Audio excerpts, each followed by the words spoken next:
ሰላም ጤና ይስጥልኝ ገነርስ የቻናላችን ቤተሰቦች እንኳን ወደ ዕለቱ ትኩስ የአርሰናል መረጃ በሰላም መጣችሁ።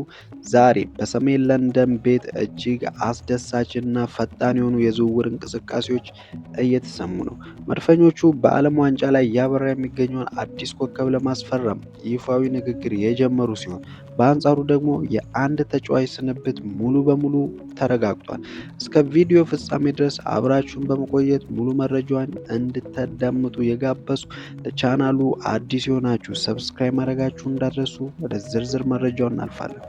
ቀጥታ ወደ ዋናው ሰበር መረጃ ስንገባ አርሰናል ስብስቡን ይበልጥ ለማጠናከር ወደ ገበያው በረጅሙ ተጉዟል። መድፈኞቹ የባየር ሊቨርኩሰኑን የግራ ክንፍ አጥቂ ኪሬም አልጀቤጎሬሽን ለማስፈረም ይፋዊ ንግግር መጀመራቸው ሜትሮ ስፖርትም ዘግቧል። ይህ 18 ዓመት ወጣት በአሁኑ ወቅት በዓለም ዋንጫ ላይ ያሳየ ባለው አስደናቂ ብቃት የአርቴታን ቀልብ መሳብ ችሏል ነው የሚባለው። አርሰናል ባለፈው የውድድር ዘመን የፕሪሚየር ሊጉን ዋንጫ ማንሳቱ ይታወሳል። አሰልጣኝ ሚካኤል አርቴታ ግን በዚህ ሳይረኩ ይህንን ኮከብ በማምጣት የቡድናቸውን የግራ መስመር ማጥቃት ይበልጥ ገዳይ ለማድረግ ቆርጠው ነው የተነሱት። በአንጻሩ አዲስ ተጫዋቾችን ለማስገባት የክለቡን የፋይናንስ ሚዛን መጠበቅ ግድ ይላል። በዚህም መሰረት አርሰናል አንድ ታማኝ ተጫዋቹን መሸጡንም አረጋግጧል።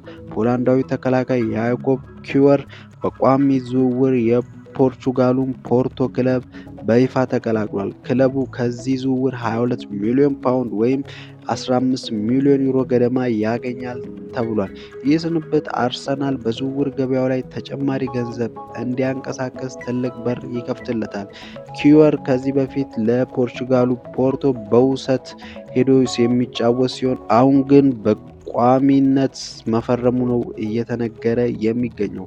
ሌላው ለአርሰናል ትልቅ እረፍት የሰጠው ዜና ዩኤፍ ወይም የአውሮፓ ሻምፒዮንስ ሊግ አወዳዳሪው አካል በኒውካስትል ዩናይትድ እና በአስቶን ቪላ ላይ የጣለው የፋይናንስ ቅጣት ነው።